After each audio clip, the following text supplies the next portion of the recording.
अस्सलाम वालेकुम, मैं हूं मासूल और आप देख रहे हैं क्रिप्टोफिकर। ओवरऑल मार्केट की क्या कंडीशन है उसको जो है वो आज इस शॉर्ट रिव्यू में जो डिस्कस करने की कोशिश करेंगे, कुछ खबरों को भी डिस्कस करेंगे। ओवरऑल क्रिप्टो किस जानिब जो है वो जा सकती है। नेक्स्ट हमें क्या नज़र आता है कि Google admit crypto winter is hurting ad businesses. जाहिर सी बात है, जब क्रिप्टो के पंप करती है तो जैसी बात है क्रिप्टो में और इन्वेस्टमेंट आती है, न्यू प्रोजेक्ट्स वगैरह लॉन्च होते हैं, जिस हवाले से जो है वो बिजनेसेस चलते हैं।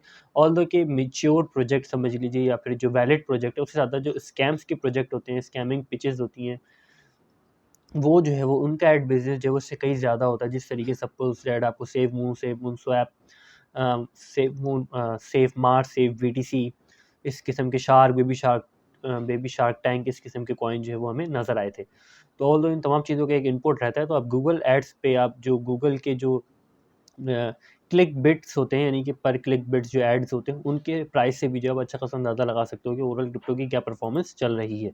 नेक्स्ट हमें नज़र आता है जेपी मॉर्गन जो सीईओ हैं, जेम्स डेमन को ये कहना है कि US China tension, Russia Ukraine war far more concerning than recession. अब ज़ाहिर सी बात है, इनका ये कहना है कि ये जो जंग चल रही है वो रिसेशन ज़्यादा खतरनाक हो जाएगी। ऑल दो कि जब रशिया यूक्रेन की वॉर शुरू हुई थी तब से हम इन तमाम चीज़ों को आपके साथ जो शेयर आउट करते आ रहे हैं, और ज़ाहिर सी बात है यूएसए के लिए काफ़ी बुरी सिचुएशन है। ओवरऑल रशिया यूक्रेन जंग से जो यूएसए को बहुत नुकसान हुआ है। नेक्स्ट हमें नज़र आता है इकोनॉमिस्ट पीटर्स के warn the US dollar will crash, says we are going to default.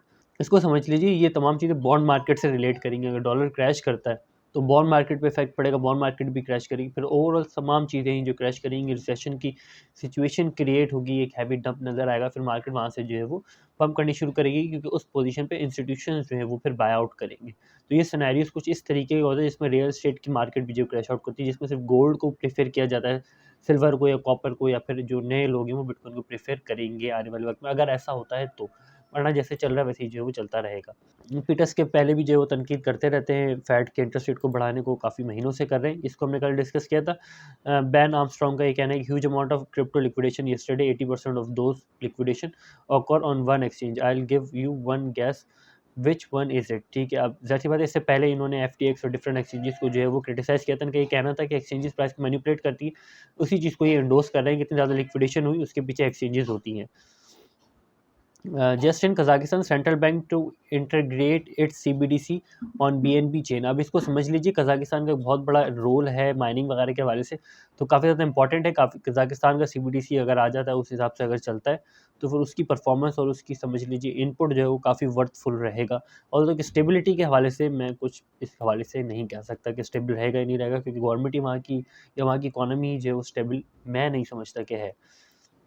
Dogecoin soars at the Elon Musk Twitter deal near completion. इसको कल हमने डिस्कस किया था। एक और जो है वो डॉजकॉइन बर्न के हवाले से था कि डॉजकॉइन पंप कर सकता है, ऑल्दो के तमाम डील वगैरह हो जाएगी उसके बाद पंप करना जो वो काफ़ी ज़्यादा मुश्किल है, क्योंकि by the way sell the news वाली सिचुएशन हमेशा ही डॉजकॉइन पे न्यूज़ के साथ होती है। डॉजकॉइन का न्यूज़ पे बहुत इंपैक्ट होता है, न्यूज़ की वजह से पंप करता है, लेकिन जब एक्चुअली वो काम हो जाता है तो डॉजकॉइन प्राइस करेक्शन लेता है और हैवी प्राइस करेक्शन जो है वो लेता है। यहाँ पर ज़रा देख लो, काफ़ी ज़्यादा इंपॉर्टेंट चीज़ है। फीफा वर्ल्ड कप के हवाले से जो है वो डिफरेंट टीम से जो है वो एफिलिएटेड होकर कुछ क्रिप्टो प्रोजेक्ट जो है वो आते हुए नज़र आ रहे हैं, तो इससे मोहतात रहेगा। उनके टीम से कोई एफिलिएशन जो है वो नहीं है, और इस किस्म के प्रोजेक्ट में इन्वेस्टमेंट करने से थोड़ा सा जो है वो मोहतात रहिएगा, और ऑल्दो कि करनी भी नहीं चाहिए जब इस किस्म की कोई एफिलिएशन वगैरह इन तमाम चीज़ों से नहीं है, तो safe move, safe Mars, safe BTC वाला हाल जो है वो आपके साथ दोबारा ना हो।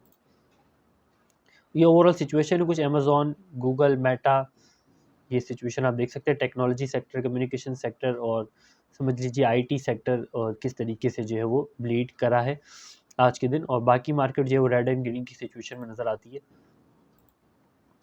6 दिन पूरे रह चुके फेड इंटरेस्ट रेट, मार्केट अब करेक्शन की जानिब जाएगी। ऑल्दो कि मार्केट थोड़ा बहुत करेक्ट करके एक स्टेबल पोजीशन मेंटेन करेगी। ऑल्दो कि मार्केट ने जितनी करेक्शन करनी थी ऊपर की जानिब वो जो है वो कर चुकी है।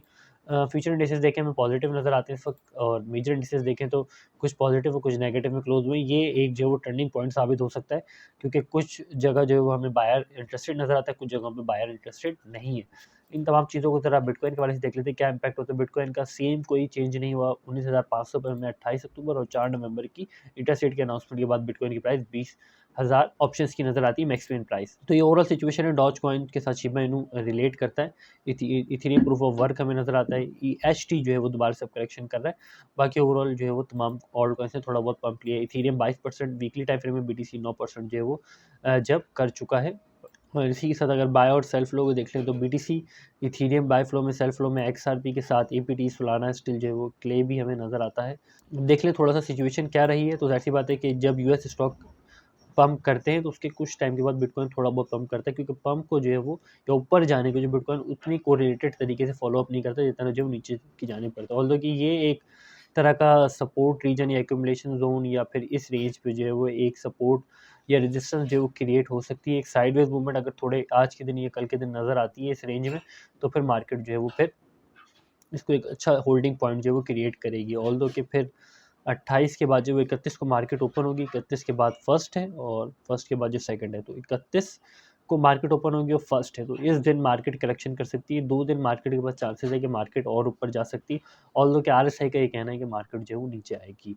इन तमाम चीज़ों को ज़रा डॉलर करेंसी इंडेक्स से देख लें तो डॉलर करेंसी इंडेक्स पहले ही जो है वो हैवी करेक्शन कर चुका है। तो डॉलर करेंसी इंडेक्स अगर इस रेंज में देखें तो इस रेंज में जो है वो दोबारा से आ चुका है, तो काफ़ी ज़्यादा चांसेस हैं डॉलर करेंसी इंडेक्स की यहाँ से जो है वो बाउंस बैक करने के। और डॉलर करेंसी इंडेक्स यहाँ से अगर बाउंस बैक करता है तो फिर हमें यूएस स्टॉक जो है वो नीचे जाती हुई नज़र आएगी। और डॉलर करेंसी इंडेक्स का इतना नीचे आना ये रिप्रेजेंट करता है कि फेड इंटरेस्ट रेट को काफ़ी ज़्यादा बढ़ा सकता है। फ्यूचर इंडेक्सेस से आप अच्छा खासा अंदाज़ा लगा सकते हैं। फ्यूचर इंडेक्सेस भी की भी साइडवेज ही मूवमेंट है। दूसरी चीज़ ये कि अगर फेड इंटरेस्ट रेट को बहुत ज़्यादा बढ़ाएगा, डॉलर का इंडेक्स बहुत ज़्यादा नीचे आ जाता है, तो चांसेस है फेड इंटरेस्ट रेट बहुत बढ़ाएगा और ज़्यादा बढ़ाता है तो फिर नुकसान जो है वो हमें स्टॉक्स में होता हुआ नज़र आएगा। दोबारा से आप लिक्विडेशन देख सकते हो कि स्टिल शॉर्ट में लिक्विडेशन हैं और तकरीबन जो है वो 1 लाख के करीब लिक्विडेशन हमें देखने को मिलती हैं। नेक्स्ट आप देख सकते हो 1,84,000 के करीब बीटीसी स्टिल आउट है एक्सचेंज से। आज 41,000 के करीब आउट हुआ है, मतलब कि एक्सचेंज में नो बीटीसी आप कंसीडर कर सकते हो। इस वक्त तकरीबन 2 लाख के करीब बीटीसी जो वो एक्सचेंज को लेफ्ट आउट कर चुका है। तो कुछ एक्सचेंजेस भी हमें आने वाले वक्त में जो वो इन ट्रबल नज़र आएंगी, लिक्विडेट होते हुए नज़र आएंगी। पूरी एक्सचेंज भी लिक्विडेट हो सकती है, क्योंकि आप देखो 18 नंबर की जो बीटीसी जो एक्सचेंज है उसके पास 29 बीटीसी है, 702 बीटीसी है। हुबाई ग्लोबल के पास तकरीबन 2,500 के करीब बीटीसी है। इस वक्त टॉप 6 में ओकेक्स है और बाइनेंस है और कॉइनबेस प्रो हमें जो वेल नोन नज़र आते हैं। बाकी जो है वो काफ़ी ज़्यादा प्रॉब्लम है। बायबिट के पास भी कुछ खासा बीटीसी नहीं है। कंटिन्यूसली इतना बीटीसी का आउट होना जो है वो ज़ाहिर सी बात है कि बहुत ज़्यादा बुलिश नज़र आता है, लेकिन इसमें से थोड़ा बहुत भी बीटीसी एंट्री लेगा तो सिचुएशन बहुत ज़्यादा क्रिटिकल रहेगी बीटीसी के हवाले से। नेक्स्ट हम देख सकते हैं, इस चीज़ को हम काफ़ी टाइम से आपके साथ शेयर करते हैं, एक्सपोनेंशियल 100 मूविंग एवरेज, तो राउंड अबाउट उसी को टच करके जो है वो बीटीसी अब एक साइडवेज मूवमेंट ले रहा है। देखते हैं कि कल के दिन क्या सिचुएशन रहती है। तो इसको जो है वो यहाँ पर आप देखें ब्रेक करा, इस जगह से रिजेक्शन ली, फिर इस जगह से रिजेक्शन ली, फिर यहाँ से ब्रेकआउट करा, फिर इस जगह पे आके जो है वो बिटकॉइन ने स्टॉप लिया। ऑल्दो कि अगर अब इसको भी ब्रेकआउट करता है तो नेक्स्ट ये रीजन हो सकता है और ऊपर का रीजन हो सकता है, लेकिन चांसेस यही है कि यहाँ से रिजेक्शन फेस करने को मिले, कुछ इस तरह की ट्रेंड लाइन जो है वो हमें देखने को मिले। आगे आने वाले वक्त में देखते हैं कि तमाम चीज़ें किस हिसाब से वेरिएट करती हैं। अब देखते हैं कि असली में हुआ भी है या नहीं हुआ है और उसके पीछे कौन कौन सी चीज़ें जो एक्टिव हैं। तो देख सकते हैं कि पॉइंट ऑफ कंट्रोल को जो है वो ऊपर मेंटेन करने की कोशिश की जा रही थी। इस जगह 3 से 4 जगह पॉइंट ऑफ कंट्रोल को मेंटेन करने की कोशिश की गई। नेक्स्ट डे इस रेंज में, अब फिर इस रेंज में नज़र आता है। आज के दिन देखें तो कोई खासा वॉल्यूम नहीं है, तो इस तरीके से जो आप जज आउट कर सकते हो। अब नेक्स्ट ये रेंज भी हो सकती है जो कि तकरीबन 20,100 के दरमियान की भी है। ये देख लें वीकली टाइम फ्रेम में बिटकॉइन अच्छा खासा गेन कर लिया है, तो करेक्शन का वक्त भी जो है वो करीब ही होगा, ज़्यादा मुश्किल नहीं। लेकिन हमारा ये कहना था कि अकॉर्डिंग टू 2018 इस रेंज के बाद जो है वो बिटकॉइन वीकली टाइम फ्रेम में जो है वो ऊपर जाता हुआ नज़र आएगा। ऑल्दो कि अगर साइडवेज मूवमेंट भी रहता है तो स्लोली जो है वो 300 मूविंग एवरेज भी अपर डायरेक्शन में, 200 मूविंग एवरेज भी अपर डायरेक्शन में, चांसेस यही है कि बिटकॉइन थोड़ा बहुत भी गेन करे, लेकिन इस पोजीशन से जो राउंड अबाउट तक 17,000 की रेंज से थोड़ा बहुत ऊपर है। अकॉर्डिंग टू 2018 जिसमें यूएस इलेक्शन, रिसेशन वगैरह की जो इस वक्त की करंट सिचुएशन है उससे सिमिलर नहीं थी। लेकिन अगर सिर्फ वीकली टाइम फ्रेम को 2018 के हवाले से देखें, डेथ क्रॉस को देखें, 3 डे टाइम फ्रेम के डेथ क्रॉस को देखें, तो अकॉर्डिंग टू डैट जो है वो इस रेंज के बाद जो है वो तकरीबन इतने टाइम ड्यूरेशन के बाद जो बिटकॉइन गेन करना शुरू करता है। तो इतने टाइम के बाद तो नहीं, तकरीबन 2 हफ्ते बाद जो है वो बिटकॉइन ने हमें ये गेन दिया है। अब देखते हैं कि इसको फॉलो अप करता है या दोबारा यहाँ से क्रैश कर जाता है नीचे। आने वाले वक्त में जैसा होता है तो आपको अपडेट करते रहेंगे इस हवाले से। नेक्स्ट हमें ये नज़र आता है कि सेलिंग प्रेशर कम है, बायर जो विद रिस्पेक्ट टू इट ज़्यादा है। ऑल्दो कि अगर आप 10,000 का बायर देखो तो वो भी एग्जिट हो चुका है, तकरीबन 12,000 तक बायर नज़र आता है। नीचे 11,000 है, 10,000 पे इतना ज़्यादा बीटीसी का बायर हमें देखने को नहीं मिलता है। शॉर्टर टाइम फ्रेम के वाले से बिटकॉइन की सिचुएशन देख लें तो बिटकॉइन की सिचुएशन इस वक्त नज़र आती है। इस रेजिस्टेंस नेक्स्ट जो बिटकॉइन को फेस करनी पड़ सकती है 21,900 की, और सपोर्ट जो है वो स्ट्रॉन्ग है बिटकॉइन की 20,500। अगर इससे नीचे जाता है, नीचे कोई स्ट्रॉन्ग सपोर्ट बिटकॉइन को रोकने के लिए नहीं है, कोई बाय ऑर्डर ऐसा नहीं है नीचे के जो बिटकॉइन को होल्ड कर सके। अगर यहाँ से नीचे आता है, ऊपर जाता है तो ऊपर बिटकॉइन का नेक्स्ट स्टॉप जो है 21,900 पे नज़र आ सकता है। तो ये अब तक क्या ओवरऑल अपडेट है। आपकी इन तमाम चीज़ों के बारे में जो भी राय कमेंट में ज़रूर मेंशन कीजिएगा। फिर वक्त तक के लिए नहीं फ़िक्र को अपनी दुआ में याद रखिएगा। खुदा हाफ़िज़। तो ना सिर्फ फ़ी अमान अल्लाह।